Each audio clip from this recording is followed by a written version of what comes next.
Monsieur, connard. Salut à toutes, salut à tous. Bienvenue dans la vie du connard en vidéo, je suis Joseph Ali. Et j'ai été regarder L'Exorciste du Vatican de Julius Avery. Vamonos! We have questions for you, Father Amort. What I am about to say has confounded all of science and medicine for a very long time. I call it evil. Did you allow that?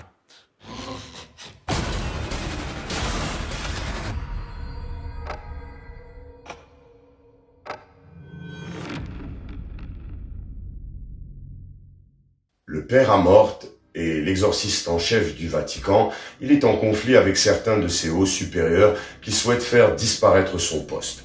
Son seul soutien est le pape. Le père est envoyé en Espagne afin de réaliser un exorcisme qui s'avère être plus qu'une simple possession. La photographie, elle est plutôt de bonne facture, c'est bien équilibré, il y a un bon travail au niveau des ombres, des couleurs, c'est pas trop surexposé, c'est pas trop sombre non plus. C'est plutôt agréable à regarder. À la réalisation, on a quelques tentatives de plans plutôt intéressants, pas énormément, rien de bien original. Et j'ai trouvé qu'il y avait un petit souci avec beaucoup de cuts, ce qui empêchait en fait l'immersion totale dans le film. Et ce souci de rythme, ça pose un problème parce que ça détériore ou ça défait les premières mises en place pour une certaine ambiance. Et ça, c'est un petit peu dommage. Néanmoins, quand on passe aux scènes un petit peu plus effrayantes, en général, ça fait plutôt bien le job. La mise en scène, alors elle est super classique et pas très inventive. Quelques tentatives très moyennes avec des mouvements de caméra plus ou moins recherchés. Mais bon, ça raconte bien l'histoire, ça va plutôt droit au but et puis on comprend assez bien. Et ça a le mérite de ne pas tenter ce dont ça n'est pas capable. Par contre, encore une fois, certaines scènes horrifiques et l'angoisse, j'ai trouvé que de ce côté-là, la mise en scène, à l'instar de la réalisation globale, s'en sort vraiment pas mal. Le scénario, alors, c'est basé sur le vrai récit du père Gabriel Amort. C'est plutôt efficace, très très classique à l'instar du reste. Bon, il y a quelques maladresses dans l'écriture parce que parfois il y a des incohérences un petit peu délicate et ça aurait pu être évité. Bon, à côté de ça, il y a la sous-intrigue qui ramène un petit peu de piment et c'est plutôt sympatoche. Mais bon, l'écriture est pas le meilleur compartiment parce qu'entre les incohérences, des fois les petites maladresses, j'ai trouvé quand même que c'était probablement le compartiment le plus faible. Au casting, on a Russell Crowe qui est très bon, même si c'est vrai qu'au début, j'ai eu du mal à y croire. Mais au fur et à mesure, ça va, il fait plutôt bien le job en prêtre un petit peu bourru. Peter De Souza, Fry Oni, c'est celui qui joue le gosse. Mais j'ai trouvé qu'il jouait plutôt bien pour un gamin en plus. Il est super crédible et j'ai trouvé que c'était vraiment pas mal ce qu'il faisait. À noter la présence de Franco Nero qui joue le rôle du pape.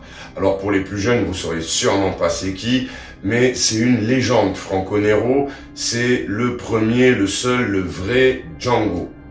Bien avant Tarantino et Jamie Foxx. Sinon, au global, pour ce qui est de la distribution, ça va, tout le monde s'en sort vraiment bien. J'ai rien eu à noter de faux ou de dérangeant. Les effets spéciaux. Les effets spéciaux et le maquillage, j'ai trouvé que c'était vraiment réussi. Bon, il y a les scènes de rallongement de tête qui sont un peu what the fuck.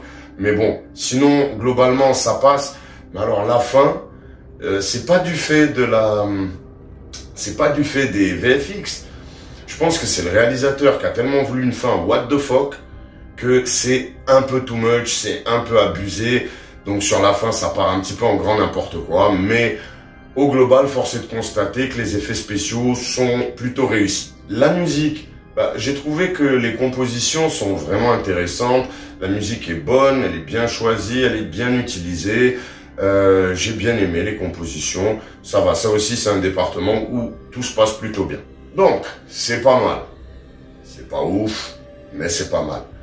Alors, la note, ce sera 5,5 sur 10, mais ça, on s'en fout. Moi, je suis qu'un connard qui donne son avis. L'exorciste du Vatican, en fin de compte, ça va. Moi, j'ai bien aimé, malgré quand même pas mal de défauts. J'ai pas compris pourquoi ils entravent pas le gamin tout de suite. Et puis il y a 2 ou 3 incohérences dans l'écriture, 2 ou 3 trucs chelous, une piqûre en plein dans la carotide, c'est censé être un sédatif, c'est un peu spécial. Mais au global, vu la gestion des scènes d'angoisse, des trucs, ça va, ça passe plutôt, plus ou moins. Ce que ça raconte, bah, c'est plutôt sympathique, c'est intéressant, enfin sympathique, c'est pas vraiment le mot, mais on va dire que c'est plutôt intéressant. Par contre, la fin, c'est trop, c'est abusé, c'est too much. Je crois que le réalisateur, il a voulu faire un grand final, et là, il en a voulu trop en mettre, et c'était trop what the fuck, définitivement. Sinon, pour le reste, j'ai bien aimé comment ils ont géré l'ambiance crescendo, les moments d'angoisse, la peur, les moments horrifiques. Donc, au final, c'est un film que je recommande aux alentours de 7-8 euros, voire 9 euros, mais pas plus. Sinon, pour ceux qui aiment ce genre-là, oui, je le recommande. Ça passe très bien, ça fait son taf. Après, ce sera pas un film mémorable et que l'histoire retiendra. Voilà, ce sera tout pour cet avis en vidéo. N'hésitez pas à me donner le vôtre en commentaire.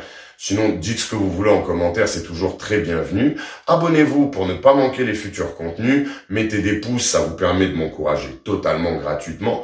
Sinon, vous avez aussi la possibilité de me supporter de manière plus altruiste et plus généreuse, soit via les commentaires, les super commentaires ici même. Sinon, sur Tipeee ou Paypal, les liens sont dans la description.